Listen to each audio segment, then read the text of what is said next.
So, random thought. I saw a video of a girl talking about how, you know, on social media makes it seem like black men don't want black women, and that that's not true, and that there's a lot of black men who still love black women. And I totally agree with that. I definitely believe and know that there are a lot of black men who still prefer black women. I definitely agree with that. I think my question is, what are the quality of those men? You know what I mean? And I guess my perspective is a little different because I just, okay, how do I say this? What is the significance or the difference between regular men, good men, and great men? I know that there are a lot of good men out there, but I don't want a good man. I want a great man for me. And the key to that is for me. For me. What might be good for another woman might be great for me. Or what might be great for another woman might only be good or okay for me. You get what I'm saying? I want a great man in my life. Someone that I admire and who admires like everything I want to be echoed. Someone who I admire, someone who I look up to. I value their opinion. Oh, I'm like, what's happening right now? Sorry. My screen was going into night mode, which made it turn like orange. But anyway, um yeah, someone that I admire, they admire me, I admire them. Someone I look up to, someone who I value their opinion. Um I value not just what they physically bring to me, but the energy that they bring to me. And being a neurodivergent person, I have a lot of us, not just me, have different requirements for what it means to have a good partner or a great partner. Um, I definitely would need someone who is patient, not because I'm difficult, but I am emotional. And I do get in my feelings sometimes. But even more so, understand that I think differently, I move differently. I don't value the same things a lot of people do. And I figure that I'll probably end up with a neurodivergent man because honestly, I just can't see me being with a regular person. Like, if they are regular, they have an energy about them that is very open and accepting, and they are, well, open minded, obviously, but they just have a level of care about them, like a natural giver type person. Well, I would need that anyway, a natural giver type person. Because when I'm happy, when I'm in love, well, I've never been in love. I've loved, but I've never been in love. But I know that when I really, really love somebody, I naturally give. And I don't want to waste that on someone who doesn't deserve it. You get what I mean? So I would have to be with someone who understands um, that I'm different, and I could never see myself being with just a good man. A good man is someone who does the things that a man is supposed to do. He honors his commitments. He comes home. He, he's, nice and sweet, and he is emotionally stable. Which all those things are great. I want those things as well, but I need someone with depth, like a real depth, like, and I'm gonna be straight up, somebody who is probably gonna offend some men if men are watching. I don't know if men watch my videos, but um, I don't see I don't think I could ever be with a gamer type guy, because a person who sits for hours screaming at a screen, I couldn't see myself being compatible with somebody like that. or someone who, and don't get me wrong, I feel like everybody has to have their thing that they, blow off steam with, but I couldn't see myself with somebody like that, or people, or someone who like men love sports, but then you have those obsessed with sports guys. I probably could be with somebody like that. Because I like sports, I'll sit and watch, but I don't really care about sports. You know what I mean? Um, I don't think I could be with someone who spends a lot of time doing stuff like that. You know what I mean? Even I do love men with with deep interest, but I like men with variety of interest. You know what I'm saying? I could see myself being with someone who their hobby is like reading, or they're really interested in medical journals, or some sort of science, or they like being in nature. They like farming or gardening, or like I would be more comfortable with somebody like that, who their interests really, again, I think it goes back to the thing, like, if I don't admire you, I won't respect you. Not as a partner. I respect you as a human, but not as a partner. No, I have to admire the person that I'm with. Like, there has to be something about them that pushes me, and vice versa. You know what I mean? I always imagine I would probably end up with like some sort of scientist or something. Some like really, I like nerds. I do. God. Nerds are hot. And don't let him be chocolate, and don't let him have locks. Mm. That's a dangerous combination right there. Mm. Oh my goodness. I have so many thoughts. And we ain't gonna go there. We just gonna, we just gonna skip past that. But I like nerds. Only thing about, if they are too smart, then they can get assholey, and I'm guilty of dealing with that. Like, there's a levels of smart. Like, you have guys that are really smart, and then you have the ones that are like genius level or borderline genius level, and then they get like real assholish. Yeah, that ain't gonna work for me.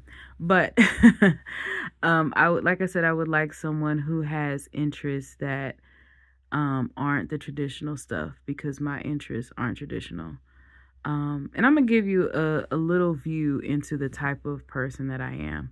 When I go to the park, you know how they have the walking paths that you go down, or whatever, the streets or whatever. I don't like to do any of that. When I go walk at the park, I walk in the trees. Like, where there's no paths, no, don't get me wrong, the park that I go to is pretty open, but you won't find me walking any paths. I only like to walk on grass. I don't like to walk on concrete. To me, it's too hard. It's hard on the feet. It's hard on the back. When you walk on dirt and grass, it's a soft. The ground has a sponginess to it that just really feels good when you're walking on it, even with shoes. Um, but I like to walk for a while. I probably stop and find something interesting on the ground and stare at it for a while and observe it. Don't let me find a new bug. Don't let me find a bug I ain't never seen before. I'm gonna stalk the fuck out of that bug. Don't let me find a tree that's doing something I've never seen a tree do. Or like, I haven't posted here. Did I post on Instagram? I know I posted on my Tumblr pictures of, I love taking pictures of trees, like at very godly angles where you're just looking up, like you can see the massiveness of trees. I like pine trees. They're my favorite trees. They're real snappy though. I would love to have a forest of pine trees behind me, but pine trees are very snappy in the wind. I don't like that. I don't want no tree falling on my house. You know what I'm saying? But I do love a good pine tree. I love how they smell. I love the sap that comes off. Sometimes I burn the resin with like incense to get that full blown piney scent. I'm a different cookie. Sometimes I go feather hunting in the park. I like to go in trails. Um, Unfortunately, the closest park with trails to me is closed, and the trails are never kept up, even if it was open. So I have to finding trails near me is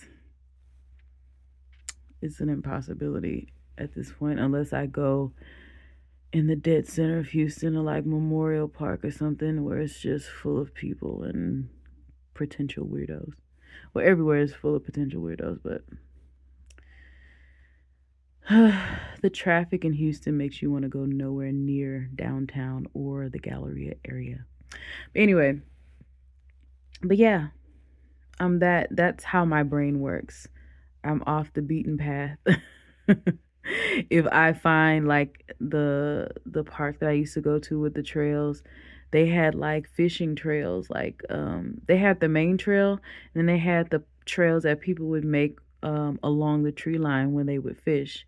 And I would be all up and through there. So just gotta know what's back there. I'm a thrill seeker in that way. Um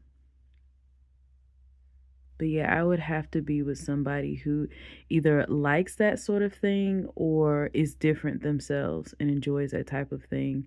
I would love for our hobbies to meet up, like hiking. I would love to go the PCT trail. I would love to do that.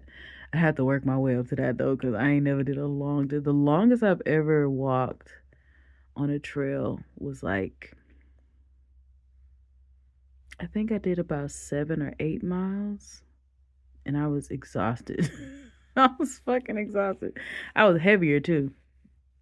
But anyways, I'm getting off topic, but yeah, I'm a off the beaten path girl, and I'd have to be with somebody like that. I can never see myself being happy with just a good man. And it's nothing against good men. There's plenty. And I also feel like, what's the point of ooh, it's another topic. What's the point of being with someone that you don't admire or love? Like, I see a lot of people, they'll say, oh, well, he's a good man, he pays the bills, he comes home, he takes care of the house and of this and of that, but they don't even like each other. Like, they don't have no interest. Their relationship is just kind of stagnant. There's no dynamicness about it. And staying together is more convenient than finding the person that you really want. And that's when people start cheating. Like, I feel like for me, I can't just be with somebody just because it's easy to be with them, or just not easy, but just because there's a benefit. Like, we both pay bills, or I ain't gonna have anyway. But jail anyway.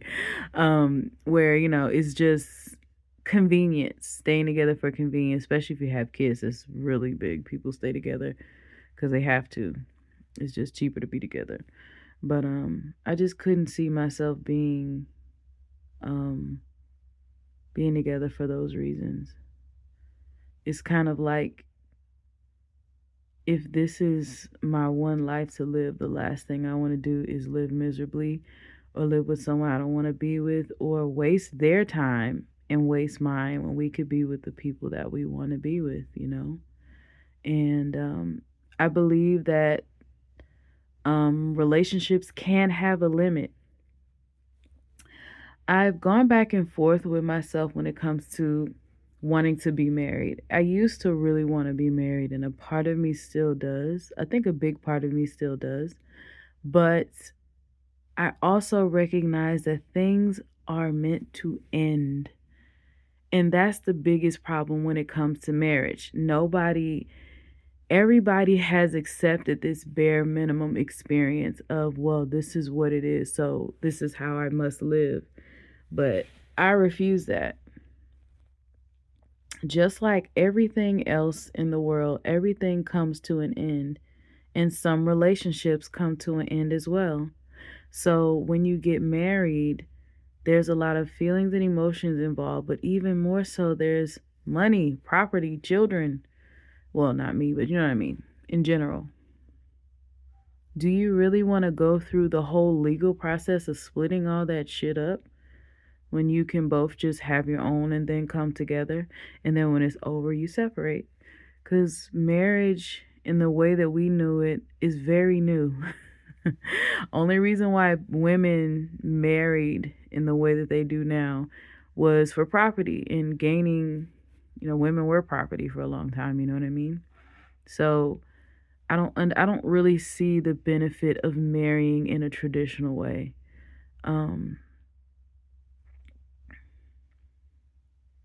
I have no desire to take anything from anyone. I don't have a desire for somebody to take some shit from me, even though I don't got shit right now. But if I one day had some shit, I could have shit one day. But I just don't want to deal with that, you know, when it can just be over, you know, like separating and having a life together and the emotions and the love that was involved, leaving all of that behind is hard enough. And then you have to pay thousands of dollars to get a divorce? Excuse me? I don't see it's worth it. I would prefer to have a life partner and that marriage be a promise to each other. Because that's really all a marriage is. It's like, I promise to be with you, you promise to be with me, and that's it. The pressures, the societal pressures that we put on marriage is just, it's an illusion. But yeah, I don't want I don't want to be with a good man. I want to be with a great man. A man that's great to me. And one where I can see not just an amazing life with them, but I can actually see myself going through life with them. That means the ups and downs, the trenches, and all of that. Like, if I can't see that and trust that, then I'm good. But I know some people may feel a way about that, and that's totally okay. You can accept whatever it is that you feel like you want. Look, you can accept the bare minimum if you want to. But I would rather be alone than bare minimum. I would rather be by myself for the rest of my life than have something that is nothing I ever really wanted. I lived with enough of things like that, and I refuse to allow my relationship to be that. As much as I would love to be a sprinkle sprinkle girl. In a way I am. But I could never, I don't care how much money a guy has, like the only way I could do something like that is if we were married on paper, but we probably live totally separate lives. Like, we live totally separate lives, and I would actually go be with the person I want to be with. No, I'm just kidding. I couldn't do that for not a long period of time. And there's no point, you know. I feel like people say that great love, the love where, as you get older, you can see that these two people still love each other very much. They say that love is rare, or you don't see it as much in the world. But I don't think it's actually rare. I think it's just so many people are accepting bare minimum for their life that they don't realize that they could actually be with somebody or even multiple somebodies that they really love. Because I'm not against polygamy, but I feel like because of the state of our mental and emotional space as humans right now, I don't think it could work out very well. Unless there were people who really understood and knew what they want. But most people don't know what they want. Sometimes I even wonder what I want. In my mind, this is a side note, in my mind, I would like to have 3 boyfriends. I would like to have 3 boyfriends or 3 life partners, 1 main one and 2 others. And I feel like they will all complement my personality in some way. And we would be well, they would be dedicated to me and I would be dedicated to them. And then there's, sexual things. Anyway, we're just gonna skip past that. But I think about things like that. Like that would be so cool to have 3 life partners who are dedicated to me and I'm dedicated to them. But then I think about I barely like talking to one person. How am I gonna talk to 3 niggas? You know what I mean? How could I emotionally deal with something like that? Like, how could I be emotionally available for 3 men? Could I be? Maybe. Maybe a more mature version of me could do that. But that would be hot. So I get it. I get the whole polygamy thing. But like I said, you really have to know what you want and have the emotional range to be able to share yourself with these people and know the type of relationship you have with them.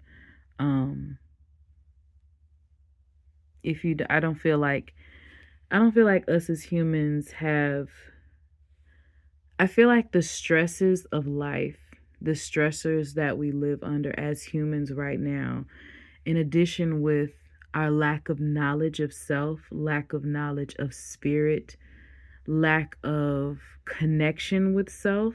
And when you lack connection, you lack full honesty. You're always putting on airs for someone in some way. And I know a lot of people think that they don't, but a lot of people walk around as a caricature of what they see in their head. We all do it.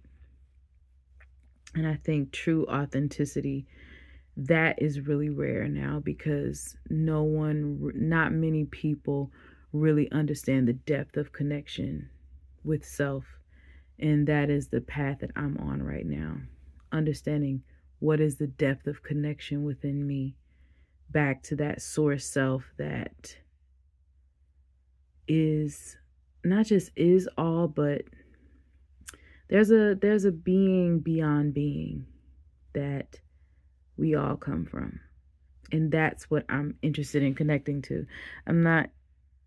I don't care to connect to just the baseline of self. I want to get back to the actual source, and that actual source is beyond dimensions and beyond the thoughts that we think is unexplainable. Some people would consider that God, but this thing I'm talking about is not God in the traditional sense. It just is, whatever that means.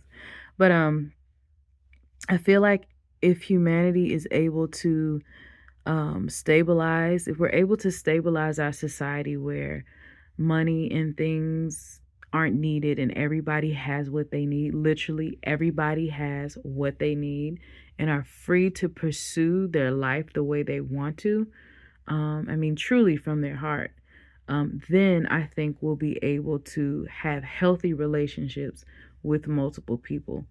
But until we can do that as a culture, and individually, especially, I don't think that you can still do things like polygamy, but it'll always be some mess. You know what I mean? Because I just see the disconnection of humanity back to that source. And when that connection is fractured, it just causes all kind of problems. It's like having a corporeal life is hard, or I believe that's how you say corporeal. Life is hard as it is, just being in this body is hard, but the not having a connection makes everything 10 times harder. And that's, we live in a world where we have to speak for people to understand us, for God's sakes. Like, we are so disconnected. Like, the fact that we're not telepathic is a big problem. It's like, how can you love someone fully when you don't really know them? And maybe that's a part of the human experience. I don't know. Maybe the bumbling and fumbling around in disconnection is a part of the human experience. But it's one that I'm not used to, for sure. Even at this big age of 33. But anyway, that was 24 minutes. Love y'all. Bye.